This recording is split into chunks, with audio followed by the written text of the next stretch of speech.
Hi, welcome to our Pharma Topics channel. Our the topic of discussion is translation. Let us see the components of translation first.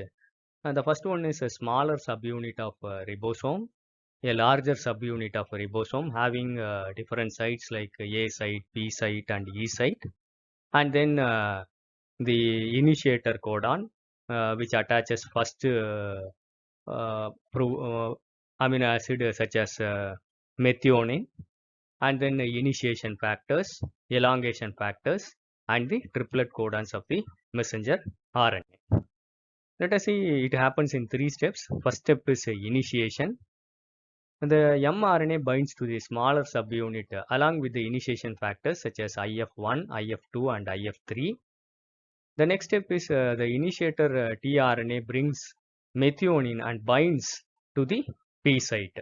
Then the initiation factor 3 is released. Then the further step is a larger subunit binds to the above complex. IF1 and IF2 are released.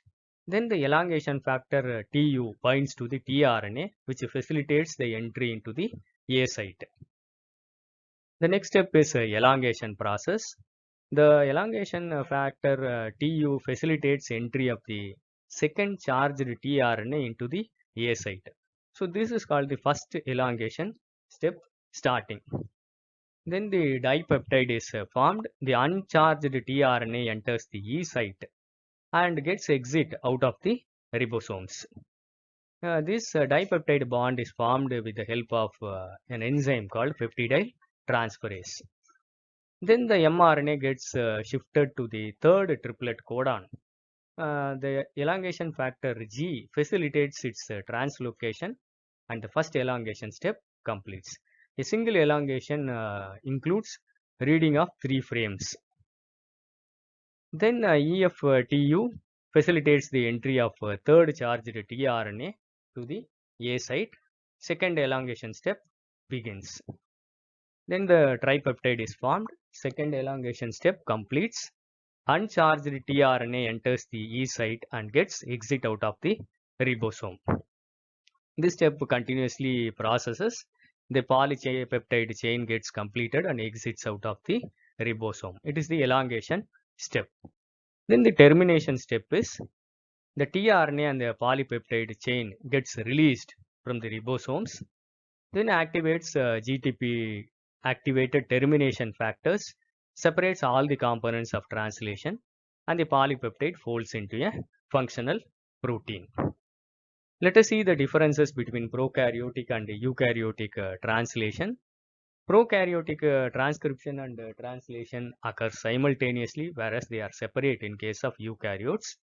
The 5' end of the transcribed mRNA is immediately available for translation without any RNA editing, whereas RNA editing happens in the eukaryotic primary transcript, that is the HN RNA. 70S ribosome is involved. The larger subunit is 50S and the smaller subunit is 30S in case of prokaryotes. 80S ribosome is involved in eukaryotes. The larger subunit is 60S and the smaller subunit is 40S.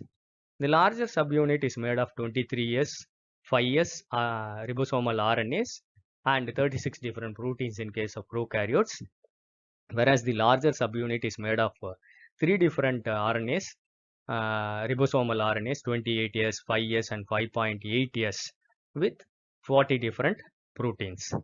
The smaller subunit has a single RNA, that is 16S rRNA, and 21 different proteins in case of prokaryotes. In case of eukaryotes, it has 18S ribosomal RNA with 33 proteins. mRNA codes for many proteins in case of prokaryotes because it is polycistronic in nature. In case of eukaryotes, mRNA is monocistronic, that is, it codes only for a particular polypeptide single chain. So this is a short nutshell information of translation. I hope it will be useful for you. Thank you for listening. If you like this video, kindly press the like button. Kindly subscribe to our Pharma Topics channel and encourage us. Thank you.